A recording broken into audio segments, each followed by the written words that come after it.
itu ada beberapa ayat-ayat. Satu, surah Al-Fatihah yang 7 ayat ya, dari Bismillahirrahmanirrahim sampai waladhdallin.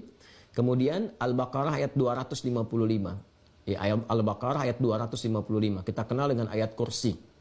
Ya. Kemudian yang ketiga itu 3 muawwadzatain, muawwadzatus salas ya, ada 3 surah perlindungan. Al-Ikhlas, Al-Falaq, An-Nas. Al-Ikhlas, Al-Falaq, An-Nas.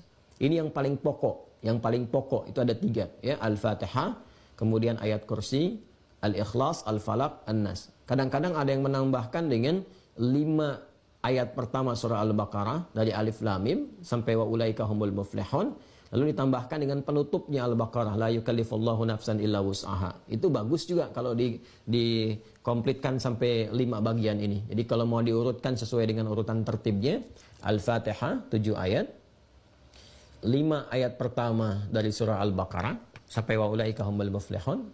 Kemudian ayat 255 ayat kursi.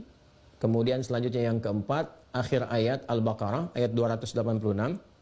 Dan yang kelima bagian terakhir, 3 surah terakhir dalam Al-Quran, Al-Ikhlas, Al-Falaq, An-Nas. Nah, kalau kita konsisten melatih dengan itu, baca, jadikan zikir kita. Kalau terjebak pada yang seperti tadi, pengaruh-pengaruh dan sebagainya, nah itu Allah akan mengangkat ya pengaruh-pengaruh jin tadi, pengaruh-pengaruh yang tidak baik, was-was, ketakutan, ada ini, itu diangkat oleh Allah, diganti dengan penanaman tauhid, kekuatan-kekuatan Rabbani namanya, kekuatan Rabbaniyah, tanamkan pada jiwa kita sehingga yang tadi itu hilang.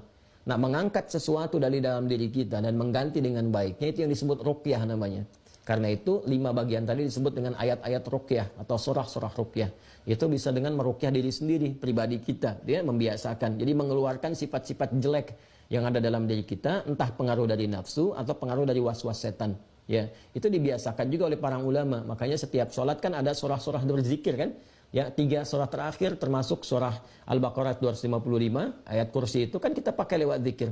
Ya, Al-Fatihah kita pakai, kemudian 5 ayat jika di pembuka Al-Baqarah dan 1 ayat terakhir penutupnya kita pakai juga. Dan yang paling populer kan Al-Ikhlas, Al-Falaq, An-Nas.